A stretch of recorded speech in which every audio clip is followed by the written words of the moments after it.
the 10 commandments of public speaking.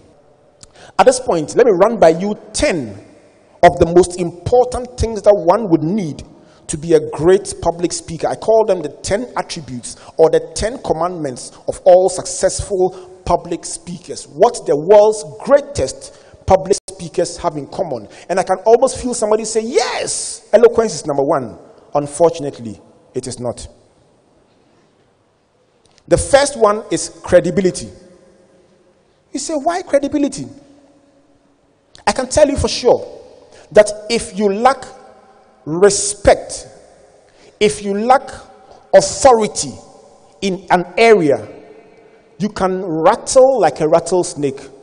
Sometimes we get emails from people who have not necessarily accomplished anything, who say, listen, I would like to speak on one of your platforms, and if you allow me, this is what I'm going to say. Then they send you paragraph 1, paragraph 2. And I say, if it was about oratory, then only poets will speak in public. It's not just about what you can say, it is what you have achieved. What are you an authority in? So credibility is born out of your area of authority. So what are you an authority in? What is your accomplishment? What is your track record? How far have you come in one field or another? So there is something called the right to speak. That right can only be given to you if you have proven yourself in one area or another. So the first thing that you need, and all of them start with the letter C. The first thing that you need is what? Credibility. One more time. Credibility. The second one is character. And you are saying, so where does the speaking come in? No, you need character first. If I brought somebody here who everyone knew to be somebody of dubious character, somebody who does not uphold the values that one would want to show as a role model, no matter what the person says, you'll be sitting down saying, oh, what are you talking about? These people, we know them. They are going around doing all the vices in town. Character is an asset. Colin Powell, one of the authorities in leadership, says that people would prefer to watch what you do more than what you say. So I will say that your greatest message is lived rather than spoken or said. And so if you are telling people about punctuality, they must see you live it. Imagine if we had not started this program on time and I'd come to stand here to say, listen, punctuality would help you achieve life. Then somebody will look at the watch and say, but you started the program 2 minutes late. So we started a minute to time. That way, then we can speak about punctuality with authority. So your greatest message is what you live more than what you say. So the second attribute, if you want to become a great public speaker, is character. Let's all say character. The third attribute, and this may sound slightly political, is constituency. Constituency. Who knows you? Who would like to listen to you? Are there people who want to pay to come and listen to you? Or travel to come and listen to you? Or even if it is free, sit down and give you their undivided attention? Are there people who would find what you are saying beneficial, or who are trying to discover something in the area that you are an authority in? For you to become a public speaker, you must have a constituency. That means that there must be people who are either beneficiaries, listeners to a program that you do, readers to books that you have written, researchers who want to understand the subject that you are an authority in, admirers who love what you have done and want to become like you one day, students who want to go into the depth of the subject you are an authority in, an audience who say, this is the person that I came to listen to, or followers who say, this person holds the key to the future and I'm glad to follow him or her. The moment you're unable to answer the question, who would listen? When I give a speech, listen. When I write a book, who will buy? When I go on radio, who will tune in rather than tune off? That is your constituency. And so the third key to successful public speaking is what? Constituency. Number 4 key to effective public speaking is content. Now we are coming closer to the meat. Let's all say content. Content is key number 4. That is the actual message that you give out. The speech that you give out. The sermon that you deliver. If you have a constituency of people who believe in you, if you have the character and the credibility, and you come and stand there and you don't have the material to deliver to them, you will not meet their expectations. That is when people say, oh, I had heard about this person for a long time and I was confident that they will say something. But today when they came, they killed fire. When they say they killed fire, it means that you didn't do anything powerful. But you see, content is the key. When all is said and done, when all the hype is gone, content is what remains with the listener. So, your content must be relevant to the audience. If I had come here and began to show you some graphs and some binary equations and some space calculations, and I'm sure half the audience will walk out. A few may stay because that's the end. What am I saying? I'm saying that ultimately, one must deliver content that is relevant to the audience that you are speaking to. That can only happen when you do research and preparation. Abraham Lincoln, one of the great speakers of all time, said he will never get to the point where he's so confident that he can give a great speech without preparation. So preparation is key. You need to research. You need to prepare. Avoid last minute. A great speech has an introduction, has the body, and a conclusion. Same applies to sermon. Those of you who are pastors here, same applies to any corporate presentation that you are required to make. You need to deliver it with an intro. So the sequence or structure is important. Don't start from the middle, then go in one direction and come in another direction. Believe me, if you win the position of school prefect, you need to give a speech. My son was voted last month as the school prefect of his school, so he will send me his acceptance speech, and then I vet it and I say, yeah boy. We'll go and deliver it, then he will send me an email and say, it went well. And I say, wow, my son will be greater than me. But listen to me, he's working extremely hard. In the night, he would work on his speech, work on something, and I just see a desire to do something with his life. There are what we call supplements. I call them supplements, like vitamins. When the main speech is done, there are embellishments that you need, without which the speech will not work. That is when the tortoise and other things start coming in. Illustrations, pictures, stories, anecdotes, statistics, graphs, historical events. All these things help you to remember. If you forget everything I've said, somebody will see me in 5 years' time and say, Juju becomes tasteless. And I'll start laughing because I know where we met. But that's what it's all about. A speech must have those add-ons that help you communicate the message. How would you feel if I came and stood here and said, public speaking, number 1, and then I just give it bam, bam, bam, and I finish? You are like, oh.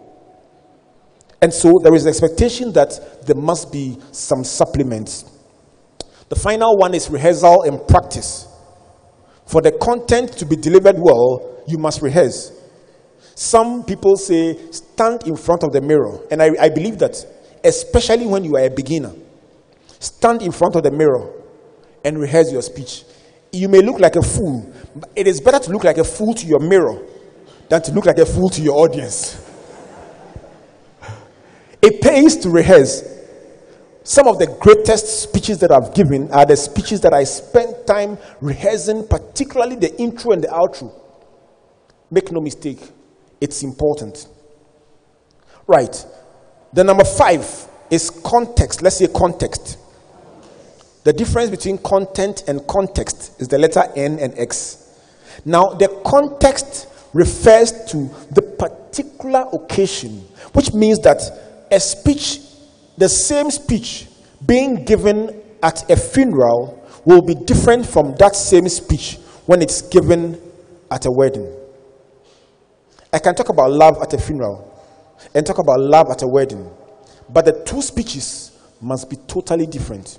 The content can be the same, but the context must inform the way I behave.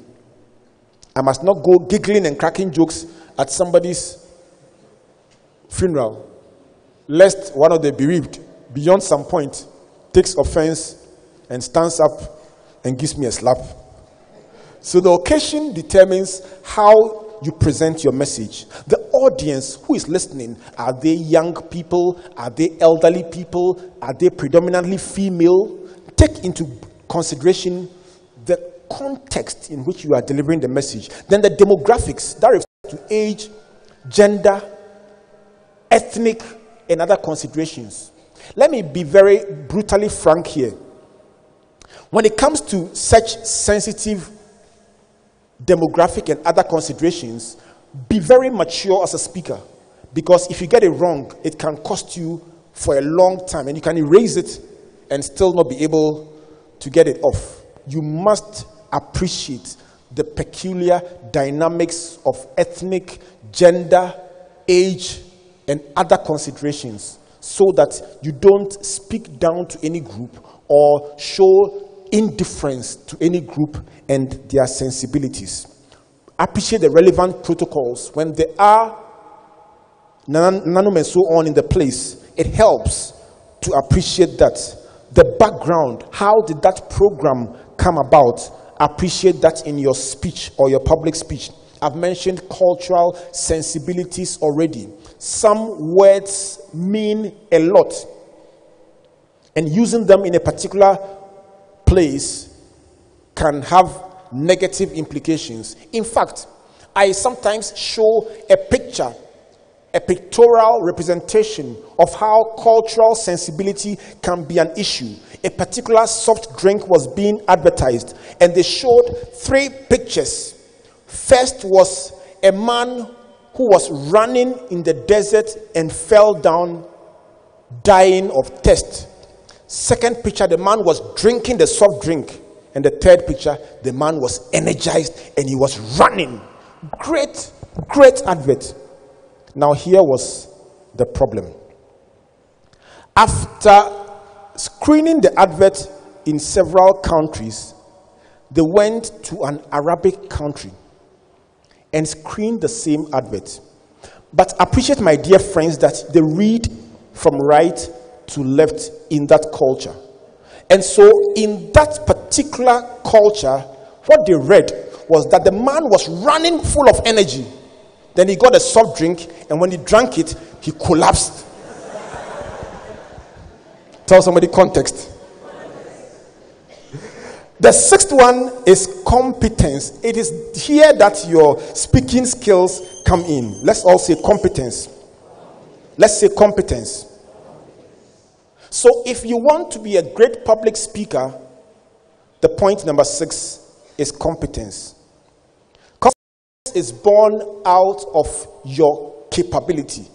If you are capable of something, if you are strong in something, if you are confident in something, then the word competence and confidence, they go together. Someone said, you can never be confident in something in which you are not competent, unless that confidence is the misplaced type. But true confidence is born out of being so good at something that you know you can deliver it. You've done it before and you can do it again. So what do we look for in competence? We look for communication skills, ability to speak, ability to write, relevant gestures, mannerisms, illustrations, even the ability to summarize. Sometimes a person can go on and on and on, and you're like, where exactly is she going? And she's repeating herself over and over. It is said that it is more difficult to give a 5-minute speech than a 1-hour speech. Somebody said it takes me 1 week to prepare a 5-minute speech and 1 day to prepare a 1-hour speech. Why? because the shorter the speech, the more you are required to put in to be able to make an impact. One of the greatest speeches of all time was given the Gettysburg Address. And interestingly, just before Abraham Lincoln arrived to give that address, somebody else who was perceived as an orator with a master's and a world-renowned or world-class reputation in public speaking had spoken before him for 2 hours and had kept the audience spellbound. Then Lincoln arrives. His speech was less than 300 words. He spoke for just over 2 minutes. Until today, that speech is regarded as one of the greatest speeches of all time. And the man who spoke for 2 hours said later that if I ever deceived myself that I made even 1/4 of an impact in 2 hours than he made in 2 minutes, I deceived myself. What was he saying? He was saying that in 2 minutes, the man achieved more than I dared to try in 2 hours. Voice control is important. Know when to go up, when to come down, when to go closer to the audience. These are all dynamics that you must learn. Speech dynamics, coordination. Link one story to another, one point to another. And then there is something called punchlines. Punchlines are lines like, yes, we can. In the speech that President Obama gave that made him one of the most famous speakers currently, he kept stressing his punchline, yes, we can. And the ability to couch a punchline and use it at the right time can make a speech great. Do you also know that Martin Luther King's I Have a Dream speech is still being quoted till today? In Ghana, at least, if we have nothing, we have the independence of Ghana is meaningless. And people can quote it till today. You have freedom, freedom. And today, you remember Nkrumah for that night preceding the independence celebration in 1957. Great speakers understand punchlines. The final one is the pace or the speed of the speech. Competence means that you must know how to go fast, when to go fast, and then when to slow down. If I came and said, I want to tell you that public speaking is very important, look, somebody will say, but why? What's happening? So take your time. But if I also came and said, you know, public speaking is important, everyone will fall asleep. So there is the correct pace that you need to go up at, and you must vary the pace to keep the audience alive. The 7th one is color, one of my favorites. Color. What is color? Color is the style of the speaker, the symbolism of the speaker, the way they do their things, the iconography. Every time he's about to speak, when Atiku Okan is about to recite a poem, when he stands on stage, he will do this before he starts. It's iconography. You may not understand it, but he's taking authority in the place. And then he will turn like this, and then he will start the poem. That is his own symbolism. Do you have a personal brand? And I recommend the book Personal Branding for you. Because every speaker must build your own brand. You can't try to speak like somebody else. You may try, but you will have difficulty. You can learn the principle from somebody, but build your own brand. Your style, your own mode of delivery, and build it with confidence so that people know what to expect when you climb up the stage. If I was to go into the area of ministry, there are pastors who preach organized sermons with PowerPoint. And so they move from one point to another and to another. I read about Joel Osteen, who preaches 29 minutes, 30 seconds every Sunday. So I can imagine that if I'm in church and it's the 28th minute, I know it is 1.5 minutes more. On the 29th minute, I start counting, and I know in 30 seconds, he will say, thank you, and God bless you. Wow. That is somebody. But trust me, that is one side of it. In some other kind of church, you also go, and the first 30 minutes, the person is now warming up. And it can be 3 hours, it can be 4 hours, as the Spirit leads. I'm not saying one is right or one is wrong, but those who like that type, they go to that type. Those who like the organized one to go to the organized one. So I can imagine that if you transpose one person from this audience to that particular audience, you say, but there's chaos here. In the same way, if you transpose somebody who likes this kind of service to this other one, you will say, oh, the Spirit didn't move at all. So everyone knows what they are looking for, and every speaker has a brand. Let's all say color. Number 8 is consistency. Consistency. Great speakers are consistent. Complicated things can be delivered. Complicated calculations can be delivered consistently without fail. What that means is that if you want to be a great speaker, people must listen to you always and always get a good speech. How do you do it? By standardization. Don't leave it to chance. Standardize. Break it down. Calculate it. Learn how to do it. How many slides gives me a 30-minute speech? What do I need? Break it down. Don't say, when I get there, I will say something. No, great speakers don't leave it to chance. So consistency is the same as reliability. People know they can rely on you to give a great speech. It also means that regularly you will deliver. When people bank on you, they are sure that you will deliver. How many of you know a speaker that you say, this person, without fail, they will deliver? And yet some of them, one day they are good, other times too, you cannot trust them. That is what consistency is about. When you consistently deliver quality, people begin to have a positive expectation as far as you are concerned. They know you would always deliver. The 9th one is critical thinking. That means you must be able to think on your feet. Especially when you get into leadership. You will realize that people can ask you a question, or the audience can react in a particular way. And you must be able, as a great speaker, to discern the audience and make a quick change. For instance, if the person before you climbed up and said everything you were about to say, what do? I've seen it happen so many times. And sometimes we are so rigid that you come and you give the same speech. And then it becomes very funny. Sometimes you also come and stand there and you say, as she said before, about 30 times. That is an overkill. So you need to find a way of balancing it.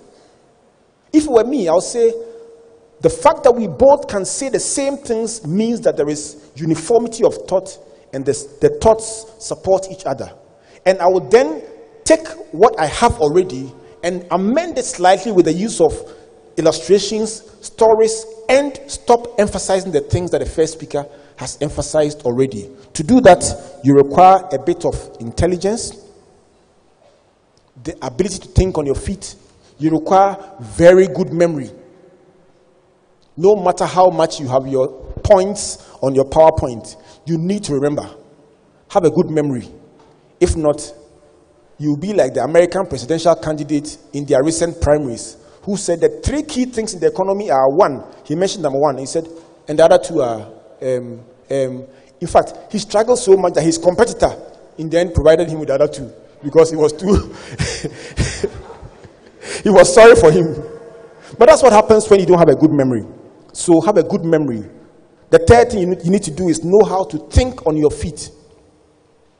Sometimes you are asked a question that is very sensitive, or a situation comes up that is very sensitive. You need to think on your feet. Final one, you need to do what they call situational analysis. You plan to give a 1-hour speech, but the program delays so much, and when they give the microphone to you, It is an hour and a half beyond when you are supposed to speak. And it's an optional program. So people start walking out. And you bury your head in your nose and say, me, I will finish this speech. This mountain shall be removed. Situational analysis simply means that sometimes you may have 20 slides. You make a quick judgment and you decide to do 7 slides. So you do the 5th slide and say, my last but one slide, then you know that you are about to end. Then you summarize it and you end it. Nobody knows what you plan to say, but you cut it nicely and then you finish. How many think it's a good idea? Put your hands together. But when all is said and done, you can have all the things I've mentioned. If you lack the final one, when you finish your speech, they will say, so what exactly did he say? The final one is connection. Let's all say connection. Let's all say connection. Connection is one of the biggest things that you will need to be a great public speaker. What does connection mean? Connection simply means touching your audience in a special way. It starts with a sense of appreciation of your audience. What do you need to appreciate about the audience? What do you need to know about them? Are they going through a particular situation? Have they just lost a loved one? Have they just been awarded something? When you stand on stage and you say, I just know that last week this city was voted as the cleanest city in Ghana. Listen, you have connected yourself to the audience because they feel a sense of pride about the award last week. That one alone can bring you some clapping. And then if you learn their language and greet them in their language, it's another thing that you can do to touch base with an audience. The farther away you come from, the better it is when you are able to connect to their language or their greeting. The other way you can connect to the audience is by dressing like them. If you're going to talk to young people and you dress like them, you can connect to them. But the final way to connect to an audience is empathy. If you don't feel for people, you can never reach them. If you don't feel the way people feel, you can never touch them. John Maxwell says, people don't care how much you know unless they know how much you care. That is why somebody can stand there and give a brilliant speech with lots of anecdotes and lots of things, and the second person can come and stand there and will not say anything and say, I understand. I know it will be well. Folks, it may be tough today, but the sun will shine tomorrow. And for 5 minutes, they are giving the person a standing ovation. And you are wondering, listen, I give them line upon line. It's not the lines, it's the connection. Tell somebody it's the connection.